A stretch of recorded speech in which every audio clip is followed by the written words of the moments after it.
ดนัดบัตรจริงเลยเด้อ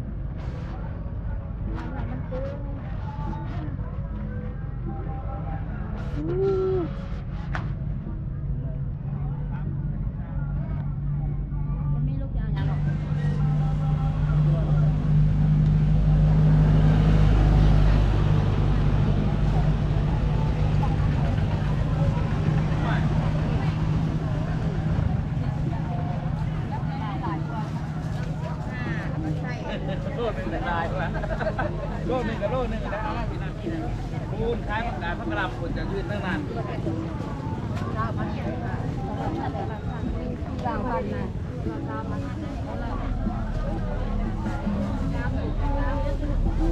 มันจะขอบคุณด้วย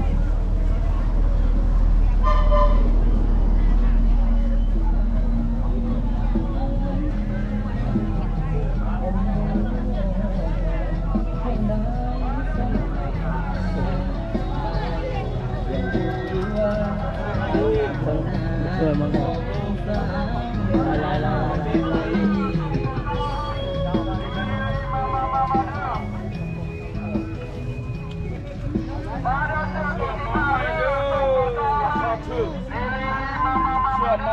คาถึงนี่ เสื้อมาใหม่ดิเสื้อมาใหม่สบายดีโอ้เสื้อมาใหม่ยังเถื่อโอ้ใส่เครื่องหันใหญ่ขนาดเนาะบัดนี้เนาะโอ้ดีอยู่ดีไม่แห้งโอ้ขนาดนี่แต่เครื่องดีเนาะนี่เนาะ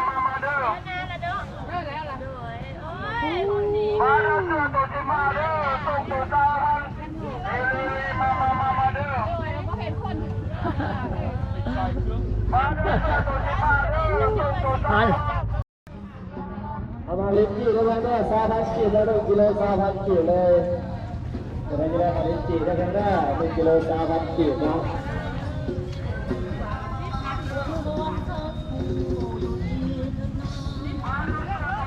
ตลาดนัดบ้านตึงได้ดีเด้อขายเครื่องหลายมีคนปิ้งไก่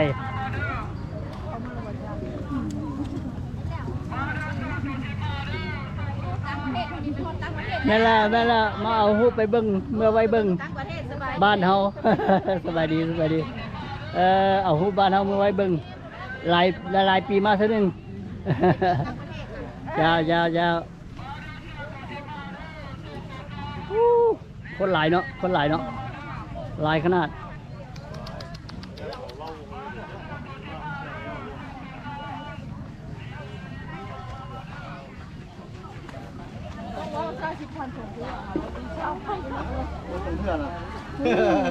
ปีไก่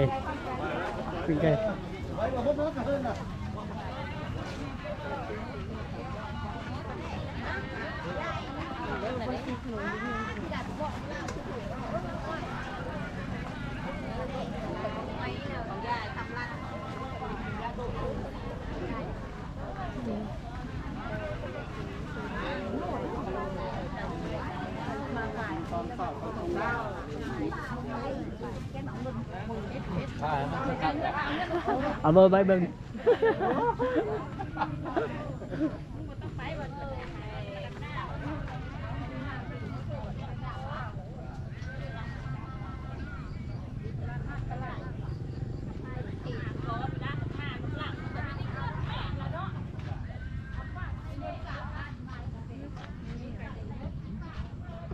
ไปเท่านั้นเยอะสุด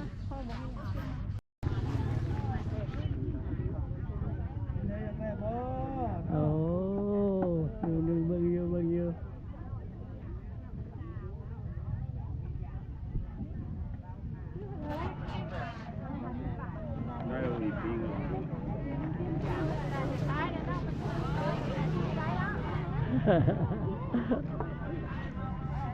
ตั้งที่มาท้ายพี่บอกมาถ่ายพี่แล้วมันนี่